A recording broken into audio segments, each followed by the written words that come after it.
Hello, കുറേ കാലമായി ഞാൻ ഇങ്ങനെ വന്ന് നിങ്ങളോട് സംസാരിച്ചിട്ട്. അതായത് മിക്കവാറും നമ്മൾ ചെയ്യുന്ന വീഡിയോസ് എല്ലാം ഹെയർ പാക്ക് ആപ്ലിക്കേഷനും കാര്യങ്ങളും ഒക്കെ ആയിരിക്കും. കുറേ കാലം മുൻപാണ് ഞാൻ ഇങ്ങനെ ഡയറക്റ്റ് നിങ്ങളോട് സംസാരിക്കുന്ന വീഡിയോസ് ചെയ്തിട്ടുള്ളത്. പിന്നെ ഞാൻ എപ്പോഴും എന്താ പറയുക, ഷൂട്ട് ചെയ്ത് വെച്ചിട്ട് പിന്നെ നമുക്ക് വോയിസ് കൊടുക്കുന്ന പരിപാടിയാണ് ഞാൻ ചെയ്തുകൊണ്ടിരുന്നത് കേട്ടോ. അപ്പം ഞാൻ കുറേ കാലങ്ങൾക്ക് ശേഷം ഇപ്പം എന്താ പറയുക കുറേ അപ്പോൾ കുറേ കാലങ്ങൾക്ക് ശേഷം ഇപ്പം സംസാരിക്കുന്നത് എന്താണെന്ന് വെച്ചാൽ, നമ്മുടെ 90 ഡേയ്സ് ഹെയർ ഗ്രോത്ത് ചാലഞ്ച് കാര്യങ്ങളൊക്കെ എൻഡ് ചെയ്ത സമയത്ത് നെക്സ്റ്റ് എന്ത് ചെയ്യണമെന്ന് ഞാനിങ്ങനെ ആലോചിച്ചു കേട്ടോ. അപ്പോൾ ഞാൻ കുറച്ചൊന്ന് ബ്രേക്ക് എടുത്തു. അപ്പം അങ്ങനെ എനിക്ക് കുറച്ച് കാര്യങ്ങളൊക്കെ കിട്ടി. എന്നോട് കുറേ പേര് കുറച്ച് കാര്യങ്ങൾക്കൊക്കെ റെമഡീസ് കാര്യങ്ങൾ ചോദിച്ചിട്ടുണ്ടായിരുന്നു കേട്ടോ. അപ്പോൾ ആ ഒരു സമയത്ത് ഞാൻ ചലഞ്ചിലൊക്കെ ആയിരുന്നുകൊണ്ട് എനിക്ക് അതിൻ്റെ വീഡിയോസ്, അവർ ചോദിച്ച കാര്യങ്ങൾക്കൊന്നും വീഡിയോസ് ചെയ്യാൻ പറ്റിയിട്ടുണ്ടായിരുന്നില്ല. അപ്പോൾ ഈ ഒരു സമയത്ത് ഞാനൊരു ഹെയർ കെയർ സീരീസ് പോലെ സ്റ്റാർട്ട് ചെയ്യാണ് കേട്ടോ. ഈ ഒരു സീരീസിൽ കുറച്ച് വീഡിയോസ് ഇട്ടോ. അപ്പോൾ അത് ഞാൻ അവരുടെയൊക്കെ ആ ഒരു കാര്യങ്ങൾ കണക്കിലെടുത്തിട്ട് അവർക്ക് വേണ്ടിയിട്ട്, അങ്ങനെ ചോദിച്ചവർക്കും ചോദിക്കാത്തവർക്കും എല്ലാവർക്കും വേണ്ടിയിട്ട് കേട്ടോ, മെയിനായിട്ട് നമ്മുടെ മുടിയിലുണ്ടാകുന്ന പ്രശ്നങ്ങളെ എടുത്തിട്ടാണ് ഞാൻ ഈ ഒരു സീരീസിൽ വീഡിയോസ് ചെയ്യാൻ പോകുന്നത് കേട്ടോ. അപ്പോൾ ആദ്യത്തെ ടോപ്പിക് എന്താണെന്ന് പറയാം, ഡാൻഡ്രഫാണ്. അപ്പോൾ ഈ ഒരു സീരീസിൽ ഞാൻ ഉദ്ദേശിക്കുന്നത് നമ്മുടെ ഹെയർ ഫോള്, ഡാൻഡ്രഫ്, അകാലനര, അതുപോലെ തന്നെ മുടി നീളം വയ്ക്കാൻ, മുടിക്ക് തിക്നെസ് ഉണ്ടാകാൻ, പെയിന്, ഇവയൊക്കെ പോകാൻ വേണ്ടിയിട്ടുള്ള റെമഡീസ്. അങ്ങനെ മെയിനായിട്ട് നമ്മുടെ മുടിയിൽ ഉണ്ടാകുന്ന പ്രശ്നങ്ങൾ, അല്ലെങ്കിൽ നിങ്ങൾ മുടിക്ക് കൊടുക്കാൻ ആഗ്രഹിക്കുന്ന കാര്യങ്ങൾ, ഇപ്പോൾ ലെങ്ത് കൂട്ടാനാണോ അങ്ങനെയുള്ള കാര്യങ്ങൾക്ക് ഒക്കെ ചേർത്തിട്ടാണ് ഈ ഒരു സീരീസ് ഓരോ വീഡിയോസും ചെയ്യാൻ പോകുന്നത്. എങ്ങനെയാണ് ഡാൻഡ്രഫ് ഉണ്ടാകുന്നതെന്ന് നിങ്ങൾക്കറിയാമോ? നമ്മുടെ ശരീരത്തിൽ കഫത്തിൻ്റെയും വാതത്തിൻ്റെയും പിത്തത്തിൻ്റെയും സന്തുലിതാവസ്ഥയാണ് ആരോഗ്യകരമായൊരു അവസ്ഥ നമുക്ക് തരുന്നത് കേട്ടോ. അപ്പോൾ ഇതിൻ്റെ സന്തുലിതാവസ്ഥയിലും ഉണ്ടാകുന്ന വ്യത്യാസങ്ങളാണ്, അതായത് കഫാധിക്യോ പിത്താധിക്യോ വാദത്തിൻ്റെ ആ ഒരു കൂടുതലോ കാര്യങ്ങളോ ഒക്കെ വരുമ്പോൾ, അല്ലെങ്കിൽ ഇവയിൽ ഏതെങ്കിലും രണ്ടിൻ്റെ കോമ്പിനേഷൻ കൊണ്ട് ഉണ്ടാകുന്ന കൂടുതൽ കാര്യങ്ങളൊക്കെയാണ് നമ്മുടെ ശരീരത്തിൽ അനാരോഗ്യകരമായിട്ടുള്ള കാര്യങ്ങളൊക്കെ സൃഷ്ടിക്കുന്നത് കേട്ടോ.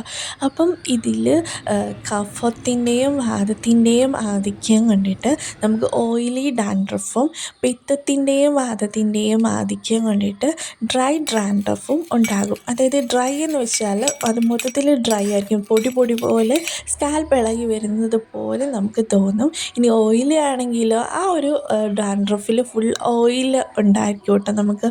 നമ്മൾ ആ ഒരു ഓയിൽ നമ്മുടെ കയ്യിലൊക്കെ പറ്റും, അതുപോലെ അത്രത്തോളം ഓയിൽ കാര്യങ്ങളൊക്കെ ആ ഒരു ഡാൻഡ്രഫിൽ ഉണ്ടായിരിക്കും.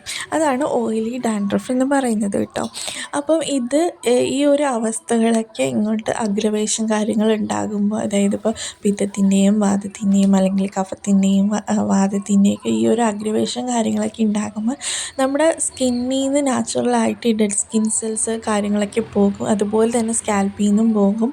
അപ്പോൾ അങ്ങനെ നോർമലി പോകുന്നതിനേക്കാളും കൂടുതലായിട്ട് ഇവയുടെ ഈ ഒരു അസന്തുലിതാവസ്ഥ വരുമ്പോഴത്തേക്കും കുറച്ച് കൂടുതലായിട്ട് നമ്മുടെ സ്കാൽപ്പിൽ നിന്ന് ഇത് ഷെഡായി തുടങ്ങും. അതായത് ഇവയുടെ ഇത് കൊണ്ടിട്ട് ടോക്സിൻസ് നമ്മുടെ സ്കാൽപ്പിൽ അടിഞ്ഞു കൂടുകയും അവയെ അത് നാച്ചുറൽ അല്ലാണ്ട് കുറച്ച് കൂടി വരുമ്പോഴത്തേക്കുമാണ് അത് നമുക്ക് ഡാൻഡ്രഫായിട്ട് സ്കാൽപ്പിൽ നിന്നിങ്ങനെ പൊളിഞ്ഞു പോകുന്നത് കേട്ടോ. അപ്പോൾ അതാണ് ഡാൻഡ്രഫ് എന്ന് പറയുന്നത്. സ്ട്രെസ് കാരണവും അതുപോലെ തന്നെ നമ്മൾ നന്നായിട്ട് ഹെയർ വാഷ് ചെയ്തിട്ടില്ല എങ്കിൽ, സ്കാൽപ്പ് നന്നായിട്ട് ക്ലീനാക്കി വെച്ചിട്ടില്ല എങ്കിലും ഈ ഒരു ഡാൻഡ്രഫിന് പ്രശ്നങ്ങൾ ഉണ്ടാകും. അതുപോലെ തന്നെ നമ്മൾ ഫുഡിൽ കാര്യങ്ങൾ ശ്രദ്ധിച്ചിട്ടില്ല എങ്കിൽ, കൂടുതൽ സ്പൈസി ആയിട്ടുള്ള ഓയിലി ആയിട്ടുള്ള നമ്മുടെ ശരീരം ഹീറ്റാക്കുന്ന ആഹാരങ്ങൾ കഴിച്ചു കഴിഞ്ഞാലും നമുക്ക് ഈ ഒരു പ്രശ്നങ്ങളൊക്കെ ഉണ്ടാകും കേട്ടോ. അപ്പം നമ്മൾ ഫുഡിലും ശ്രദ്ധിക്കണം. കൂടുതലും നമ്മൾ സിങ്ക്, വൈറ്റമിൻ ബി, അതുപോലെ തന്നെ ഒമേഗ 3 ഫാറ്റി ആസിഡ്സ് ഇവയൊക്കെ അടങ്ങിയിട്ടുള്ള ഭക്ഷണങ്ങൾ കഴിക്കാൻ കൂടി ഈ ഒരു കാര്യത്തിന് വേണ്ടിയിട്ട് ശ്രദ്ധിക്കുക കേട്ടോ. അപ്പോൾ ഇതൊക്കെയാണ് നമ്മൾ ഡാൻഡ്രഫിന് ചെയ്ത് കൊടുക്കേണ്ട കെയറിങ് കാര്യങ്ങളൊക്കെ എന്ന് പറയുന്നത്. അപ്പോൾ നമുക്ക് ഇന്ന് വന്ന ഡാൻഡ്രഫിനെ എങ്ങനെ കളയാമെന്ന് നോക്കാം കേട്ടോ. അപ്പോൾ അതിനായിട്ട് ഞാനൊരു സ്പൂൺ ഇഞ്ചി നീരാണ് എടുത്തേക്കുന്നത്. ഇഞ്ചി നീരിലേക്ക് 1 സ്പൂൺ നീം ഓയിൽ, നമ്മുടെ ആര്യവേപ്പിൻ്റെ ഇലയിൽ ഉണ്ടാക്കിയെടുത്ത ഓയിലും കൂടിയിട്ടാണ് ഞാൻ ഇതിലേക്ക് ആഡ് ചെയ്ത് കൊടുത്തിട്ടുള്ളത് കേട്ടോ. അപ്പോൾ രണ്ടും ഈക്വലായിട്ടാണ് എടുത്തിട്ടുള്ളത്, 1-1 ആയിട്ട്. അപ്പം ഇതിൽ നമ്മൾ യൂസ് ചെയ്തേക്കുന്ന ഈ ജിഞ്ചർ ആണെങ്കിലും അതുപോലെ തന്നെ നീം ഓയിലാണെങ്കിലും രണ്ടും നമ്മുടെ ഡാൻഡ്രഫിനെ തുരത്താനുള്ള പവർഫുള്ളായിട്ടുള്ള 2 ഇൻഗ്രീഡിയൻസ് ആണ്. പ്ലസ് ഇത് നമുക്ക് നമ്മുടെ സ്കാൽപ്പിനെ എന്താ പറയുക ഹീറ്റാക്കിയ കാര്യങ്ങളൊന്നുമില്ല. ഇഞ്ചി ആയതുകൊണ്ട് തന്നെ നിങ്ങൾ പേടിക്കേണ്ട. ഇത് നല്ലൊരു കൂളിംഗ് തന്നെയാണ് കേട്ടോ. പവർഫുള്ളായിട്ടുള്ള മറ്റൊരു ഡാൻഡ്രഫിൻ്റെ പാക്കും കൂടി ഇനി താഴെ ലിങ്കിൽ കൊടുത്തേക്കാം കേട്ടോ. ഈ 2 പാക്കുകൾ നമ്മുടെ ഡാൻഡ്രഫിനെ തുരത്താൻ വേണ്ടിയിട്ട് എക്സലൻ്റായിട്ട് വർക്ക് ചെയ്യുന്ന 2 കാര്യങ്ങളാണ്.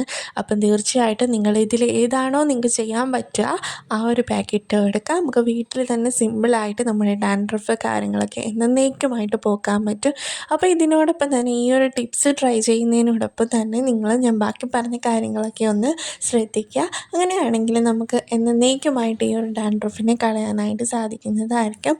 അപ്പം നമുക്കിനി അടുത്ത ടോപ്പിക്കായിട്ട് കാണാം. അപ്പോൾ എല്ലാവർക്കും ടാറ്റാ ബൈ ബൈ ട്ടോ.